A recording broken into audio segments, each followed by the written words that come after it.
मती online classes में आप सभी का स्वागत है। फर्स्ट वीडियो में हमने राष्ट्रवाद, यूरोप में राष्ट्रवाद की उत्पत्ति और उसके कारण, इटली का एकीकरण और जर्मनी का एकीकरण देख लिया था। क्लास 10th के इतिहास के सेकंड वीडियो को चलिए स्टार्ट करते हैं।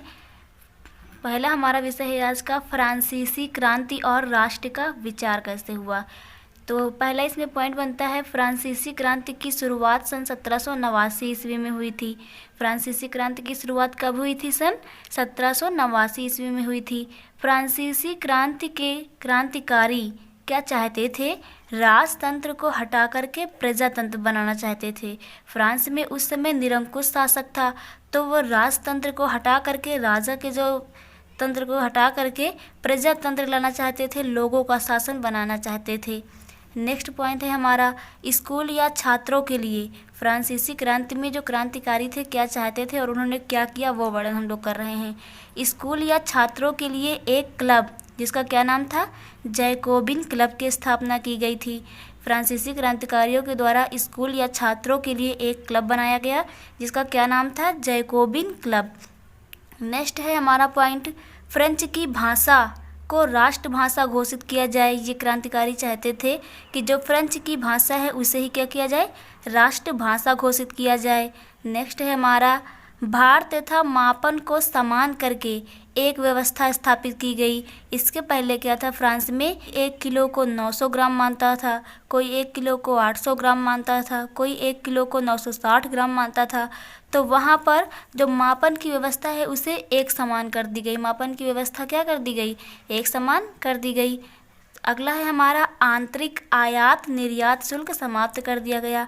आंतरिक, अंदर ही, उनके राष्ट्रों के अंदर ही जो आयात और निर्यात होता था, ऐसे शुल्कों को क्या कर दिया गया? समाप्त कर दिया गया।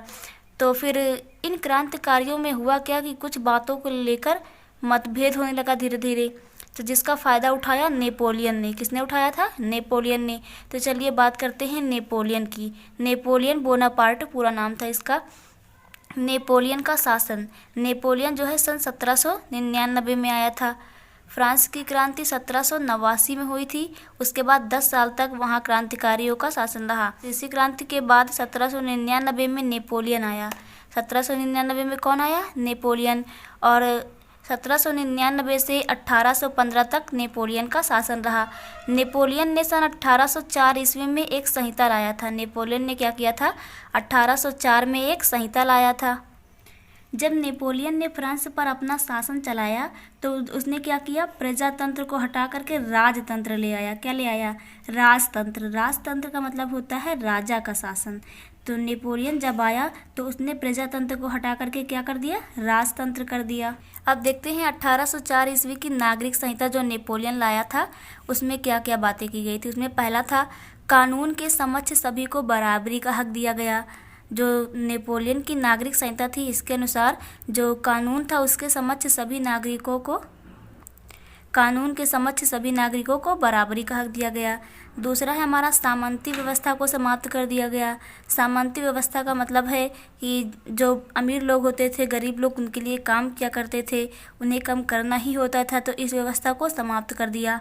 अगला है, जन्म पर आधारित विशेषाधिकार समाप्त कर दिए गए कि उच्च कुल में जन्म लेने की वजह से जो विशेषाधिकार मिलते थे उसे क्या कर दिया गया? समाप्त कर दिया गया। संपत्ति के अधिकार को सुरक्षित बनाए रखा गया। संपत्ति के अधिकार को क्या रखा गया? सुरक्षित रखा गया। अगला है, भूदासत्व और भागीदारी शुल्क से मुक्त कर दिया गया।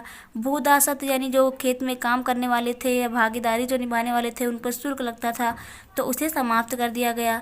सभी वर्गों को समान रखा गया। सभी वर्गों को एक समान नियम और कानून बताए गए।